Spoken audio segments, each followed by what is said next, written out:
एक भक्त ने महर्षि से पूछा, महर्षि, मैंने यह देह किस प्रकार ग्रहण की है?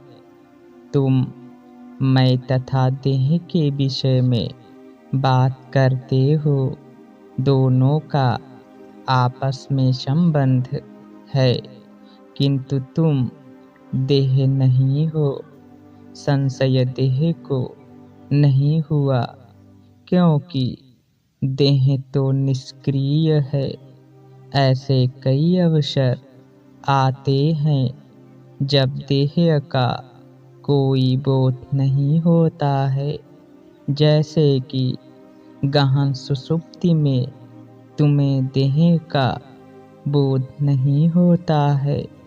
क्या तुम सुषुप्ति की अवस्था में भी यही प्रश्न करते हो कि मैंने यह देह किस प्रकार ग्रहण की है? क्या सुषुप्ति में तुम्हारा अस्तित्व नहीं था? निश्चित रूप से तुम्हारा अस्तित्व था, लेकिन अब वर्तमान में यह संशय किसे हो रहा है?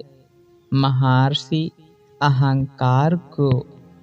हाँ, देह और अहंकार साथ साथ प्रकट होते हैं तथा दोनों साथ साथ लुप्त भी होते हैं।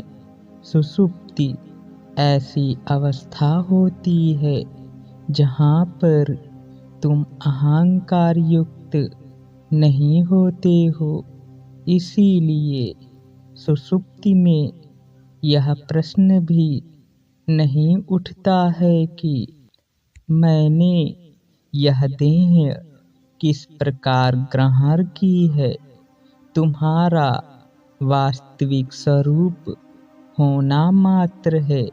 यह प्रश्न अहंकार करता है, उसे ही प्रश्न करने दो। तुम बस स्वचैतन्य में स्थिर हो जाओ।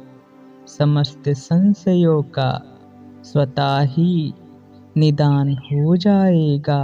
सुषुप्त और जागृत दोनों अवस्थाओं में से तुम्हारी वास्तविक अवस्था कौन सी है? तुम सुषुप्ति में भी विद्यमान थे और वही तुम अब भी जागृत अवस्था में विद्यमान हो। तुम में जरा सा भी परिवर्तन नहीं हुआ है। पर्दे पर चलचित्रों के आने जाने से पर्दा इन चलचित्रों से जरा सा भी प्रभावित नहीं होता है। वैसे ही जागृत, स्वप्न, सुषुप्ति तीनों अवस्थाएं चलचित्र की भांति आत्मा रूपी पर्दे पर आती जाती रहती हैं। आत्मा इनसे जरा सा भी प्रभावित नहीं होता है। अब संशय किसको उत्पन्न हुआ? तुम्हारा उत्तर सही है कि अहंकार को हुआ। क्या तुम अहंकार हो? नहीं, तुम अहंकार नहीं हो। अहंकार आत्मा और देह का मध्यस्थ है। तुम आत्मा हो, अर्थात चैतन्य मात्र।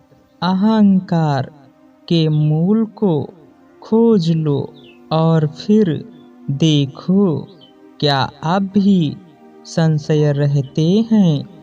तुम्हारे प्रश्न का उत्तर शास्त्रों में इस प्रकार दिया गया है। देह कर्म का परिणाम है। अब प्रश्न उठेगा, कर्म किसका परिणाम है? तो इसका उत्तर होगा पूर्व देहकृत कर्मों का। इस प्रकार इस श्रृंखला का कभी भी अंत नहीं होगा। समाधान की सीधी प्रणाली यह है कि अदृश्य सिद्धांत की अपेक्षा यह पूछा जाए, कर्म किसका है अथवा देह किसकी है। इसलिए मैंने इसका उत्तर इस प्रकार दिया, मैं हूँ वही मैं हूँ। I am that I am।